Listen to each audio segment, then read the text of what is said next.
बहुत सावधानी से कथा सुनिएगा और अपने चित्त में उतारिए। शिव महापुराण की कथा जिसके घर में चल रही है, जिसके टीवियों पर चल रही है, जिसके फेसबुक यूट्यूब पर चल रही है, जिसके मोबाइलों में चल रही है, घर में भले 5 मिनट शिव महापुराण की कथा चले, पर प्रतिदिन अपने मोबाइल को चालू कर 5 मिनट शिव पुराण चालू कर छोड़ दिया। घर में टीवियों पर अगर कथा आए तो भले सुनो चाहे नहीं सुनो, 5-10 मिनट उस टीवी को चालू कर छोड़ा करो, जिससे वो शिव महापुराण के शब्द हमारे घर के वातावरण को शुद्ध करें। पार्वती उल्टी यूं चली कि भगवान शंकर कह रहे हैं कि उसको मत उठा कर लाना, और पार्वती जी गई और माता पार्वती ने भगवान विष्णु का जो बच्चे के रूप में थे उनको गोदी में उठा लिया, घर लेकर आ गई, घर में लाई। भोलेनाथ जी से कहा कितना सुंदर बालक है।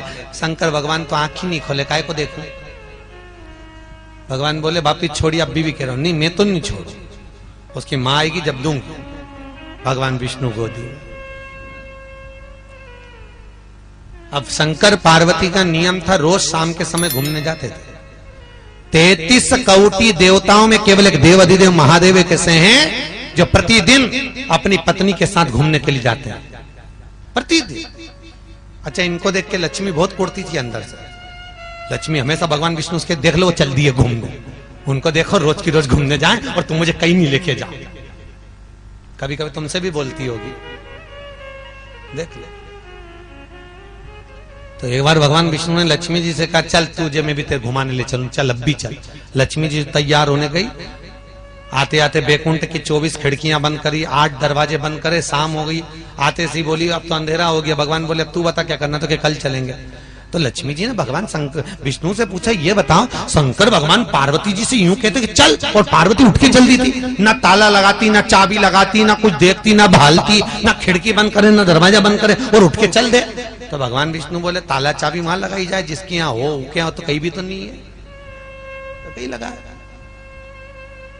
तो क्या शंकर जी क्या कुछ नहीं है? भगवान विष्णु बोले थोड़ा बहुत सामान होगा, तो थोड़ा बहुत होगा तो कोई का चुरा के ले जाए तो भगवान विष्णु बोले उनके यहाँ चौकीदार छोड़ के जाए ना, तो उनके यहाँ इतना पैसा कि चौकीदार नहीं, चौकीदार पैसे वाला नहीं है, वो तो गले में से उतार के बब्बा को रख के चले जाए। किसी के बाप में दमो तो घुस के बता, कौन जाए उनके घर में? घुसे तो घुसे कौन?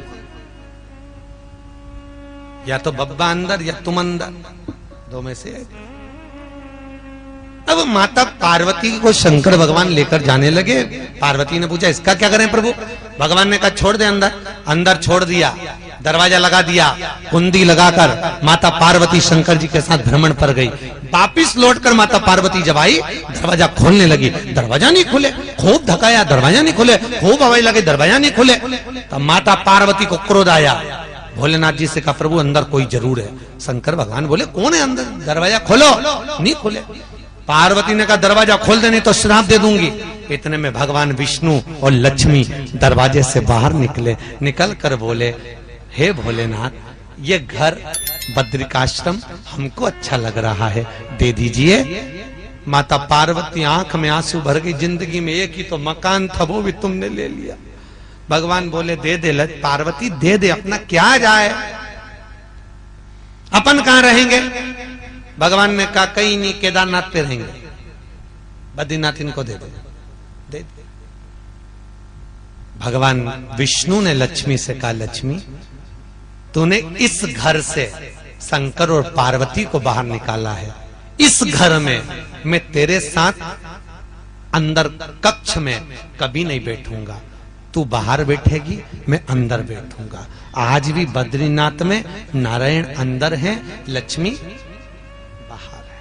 लक्ष्मी बाहर। शिवजी जाने लगे। भगवान विष्णु ने कहा भोलेनाथ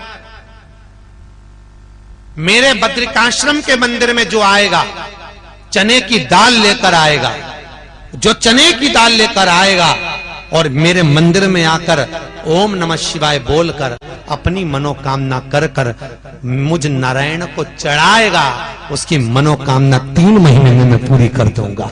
मात्र 3 महीने। आज भी नियम है, बद्रीनारायण में क्या चढ़ती है? बोलो जम के क्या चढ़ती है? चने की दाल। और क्यों चढ़ती है? कामना। चने की दाल समर्पित। मत। महाराज शास्त्र कर रहा है, शास्त्र वर्णन कर रहा है।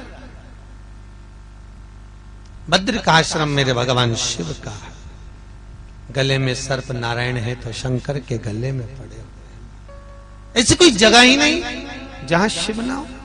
भगवान शिव जैसा कौन जो दयालु है, कृपालु है, दया का सागर है। महाराज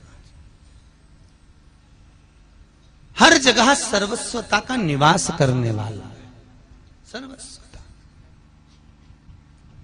महाराज चले,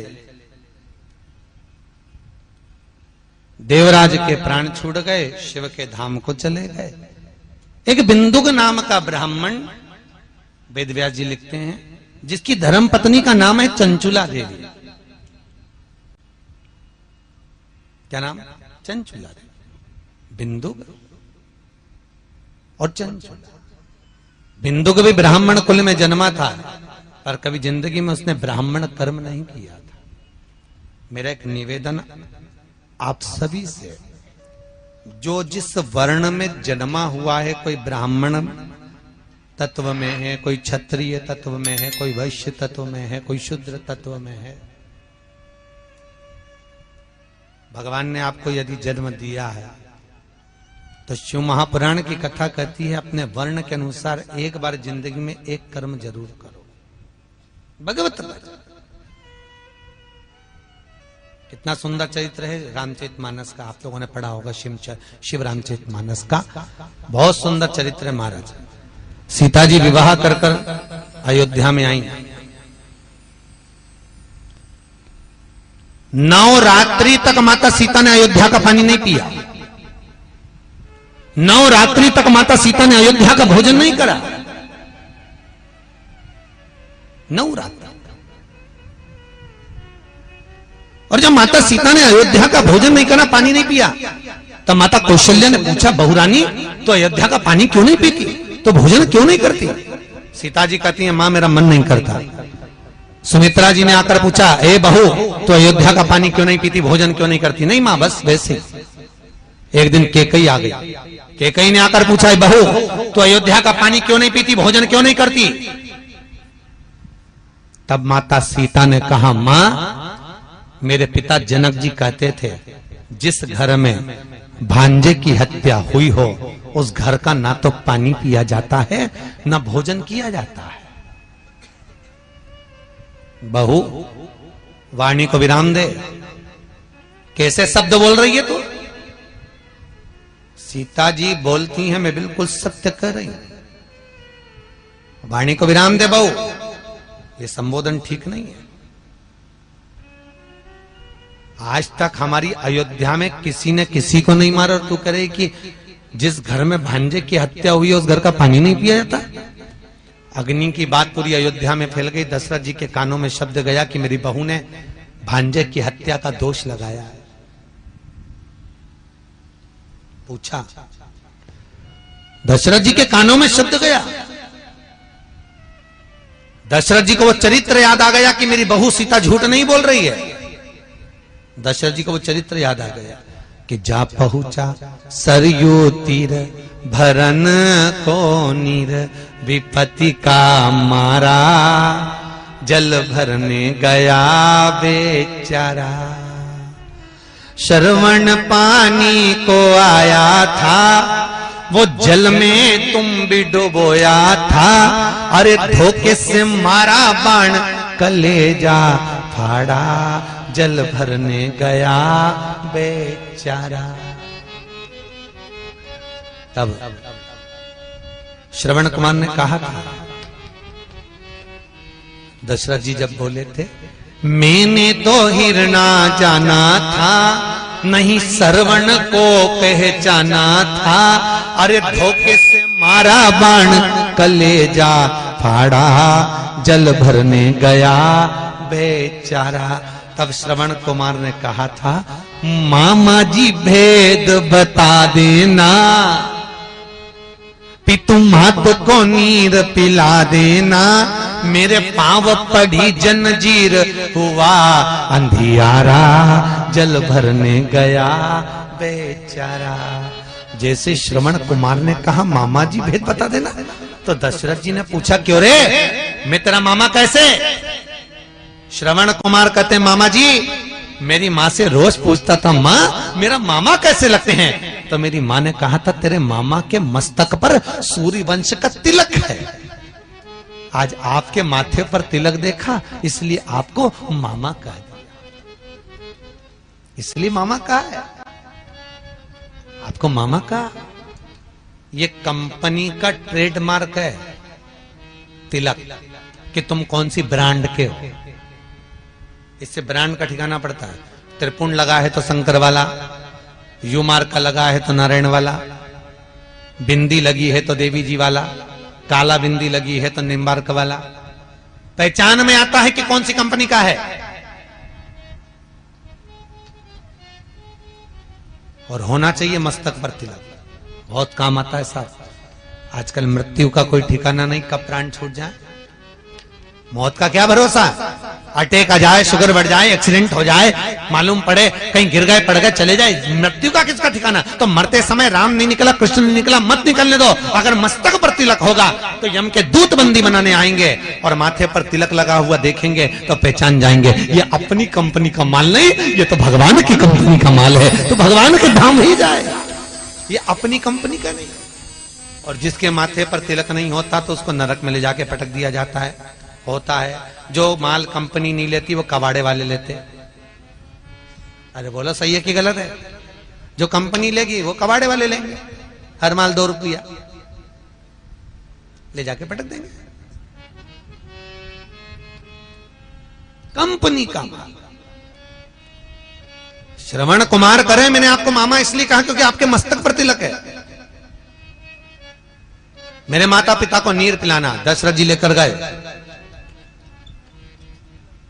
जो दशरथ जी ने देखा श्रवण के माँ बाप को, आंख में आंसू भर गए। ये श्रवण के माता पिता नहीं थे, दशरथ जी की एक ही बहन थी जिसका नाम सुहांगी था। क्या नाम था? सुहांगी, जो शांतिन मुनि के साथ बिहाई थी। और यहां श्रवण कुमार के जो माता पिता थे वो सुहांगी और शांतिन मुनि थे। दशरथ जी की आंख में आंसू भर गया, मेरे हाथ से मेरा भांजा मर गया।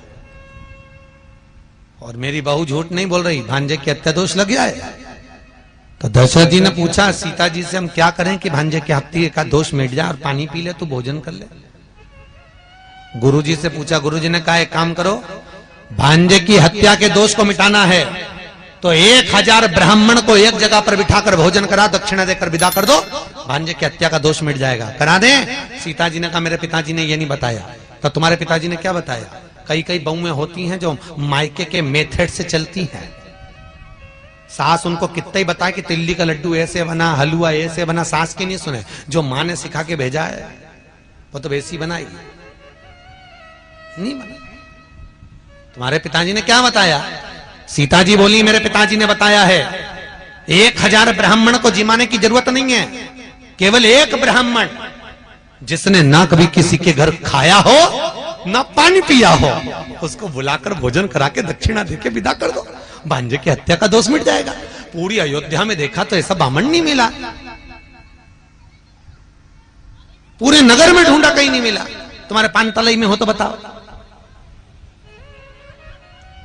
जिसने ना कभी किसी के घर खाया हो ना पानी पिया हो, ऐसा ब्राह्मण जो ना कभी किसी के घर में जाकर मुंह झूठा करा हो, ऐसा ब्राह्मण जो ना किसी के घर में भोजन ग्रहण करा हो, ना एक गिलास पानी पिया हो, ऐसे ब्राह्मण को भोजन कराओ, दक्षिणा देकर विदा कर दो। पूरे देखा नहीं मिला।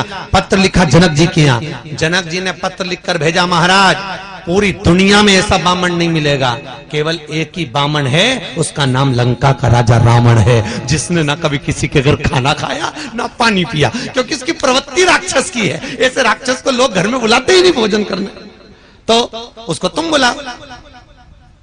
दशरथ जी ने पत्र लिखा, श्रीमान रावण जी महाराज आप एक समय भोजन के लिए हमारे यहां पधारे। कितने समय?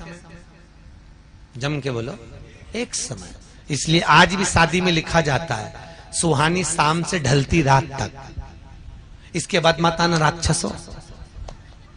तो रावण के समय से चालू हुआ ये, एक समय भोजन के लिए पधारो। कितना समय? एक समय, क्योंकि मालूम है राक्षस को 2 टाइम जिमाना भी भारी पड़ जाए। एक समय पत्र गया, वो पत्र मंदोदरी के हाथ लग गया। मंदोदरी कौन है रावण की? जम के बोलो। धर्म पत्नी, पत्नी नहीं। कौन है वो? धर्म पत्नी। पत्नी और धर्म पत्नी में जमीन और आसमान का अंतर है। पत्नी वो होती है जो पति को पतन के रास्ते पर ले जाती है। पत्नी वो होती है जो पति को सिनेमा घर ले जाती है। पत्नी वो होती है जो पति को मायके ले जाती है। पत्नी वो होती है जो पति को बाजार ले जाती है। और धर्म पत्नी वो होती है जो पति को शिव महापुराण तक लेकर आती है। वो धर्म पत्नी है। धर्म पत्नी वो होती है जो पति को धर्म के पथ पर ले जा रही है, कथा सत्संग कीर्तन में ले जा रही है, भगवत नाम में ले जा रही है। वो धर्म पत्नी, वो धर्म का पत्नी, धर्म पत्नी का पत्नी। मंदोदरी कौन है रावण की? जम के बोलो। धर्म पत्नी। कितनी सुंदर बात लिखी तुलसीदास जी, मंदोदरी को धर्म पत्नी लिख रहा है। और वेद व्यास जी वो धृतराष्ट्र की क्या नाम था? गांधारी, उसके आगे पत्नी लिख रहा है, धर्म पत्नी लिखा ही नहीं। क्यों? वेद व्यास जी से पूछा तुमने इसका नाम क्या है? धर्म पत्नी क्यों नहीं लिखा? तो वेद व्यास जी ने क्या, क्यों लिखूं धर्म पत्नी? धर्म पत्नी वो होती है, पति की आंख से पति नहीं देख सकता तो कम से कम अपनी आंख से देखकर तो बता दे।